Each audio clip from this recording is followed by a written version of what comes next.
نحمدہ ونصلی علی رسولہ الکریم اما بعد فاعوذ باللہ من الشیطان الرجیم بسم اللہ الرحمن الرحیم۔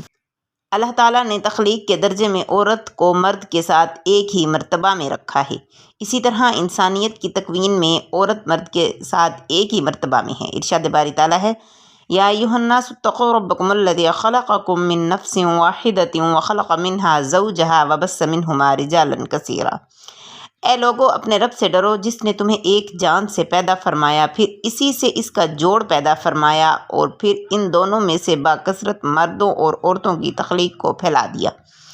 عورتوں پر سے دائمی معصیت کی لعنت ہٹا دی گئی اور اس پر سے ذلت کا داغ دور کر دیا گیا کہ عورت اور مرد دونوں کو شیطان نے وسوسہ ڈالا تھا، جس کے نتیجے میں وہ جنت سے اخراج کے مستحق ہوئے تھے، جبکہ عیسائی روایات کے مطابق شیطان نے حضرت حوا علیہ السلام کو بہکا دیا اور یوں حضرت حوا علیہ السلام حضرت آدم علیہ السلام کے بھی جنت سے اخراج کا سبب بنی۔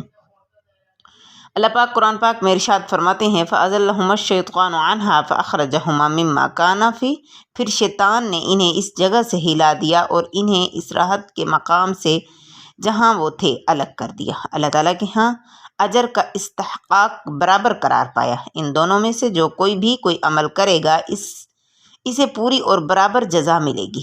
اللہ پاک قرآن پاک میں ارشاد فرماتے ہیں، فَاسْتَجَابَ لَهُمْ رَبُّهُمْ أَنِّي لَا أُضِيعُ عَمَلَ عَامِلٍ مِّنكُم مِّن ذَكَرٍ أَوْ أُنثَىٰ بَعْضُكُم مِّن بَعْضٍ۔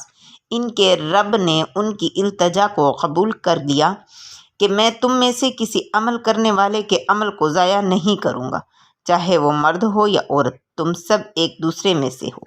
عورت کو زندہ زمین میں گاڑے جانے سے خلاصی ملی۔ یہ وہ بری رسم تھی جو احترام انسانیت کے منافی تھی۔ اسلام عورت کے لیے تربیت اور نفقہ کے حق کا ضامن بنا کہ اسے روٹی، کپڑا، مکان، تعلیم اور علاج کی سہولت ولی الامر کی طرف سے ملے گی۔ عورت کی تذلیل کرنے والے زمانہ جاہلیت کے قدیم نکاح جو در حقیقت زنا تھے، اسلام نے ان سب کو باطل کر کے عورت کو عزت بخشی۔ اب ہم ان حقوق کا جائزہ لیتے ہیں جو اسلام نے عورت کو مختلف حیثیتوں میں عطا کیے ہیں۔ عورت کے انفرادی حقوق کیا ہیں؟ معاشرے میں عورت کی عزت و احترام کو یقینی بنانے کے لیے اس کے حق عصمت کا تحفظ ضروری ہے۔ اسلام نے عورت کو حق عصمت عطا کیا اور مردوں کو بھی پابند کیا کہ وہ اس کے حق و عصمت کی حفاظت کرے۔ قُل لِّلْمُؤْمِنِينَ يَغُضُّوا مِنْ أَبْصَارِهِمْ وَيَحْفَظُوا فُرُوجَهُمْ ذَلِكَ أَزْكَىٰ لَهُمْ إِنَّ اللَّهَ خَبِيرٌ بِمَا يَصْنَعُونَ۔ مومنوں سے کہہ دو کہ اپنی نظریں نیچی رکھا کریں، اپنی شرمگاہوں کی حفاظت کریں، یہ ان کے لیے پاکیزگی کا موجب ہے۔ اللہ اس سے واقف ہے جو کچھ وہ کرتے ہیں۔ فرج کے لغوی معنی تمام ایسے اعضاء میں شامل ہیں جو گناہ کی ترغیب۔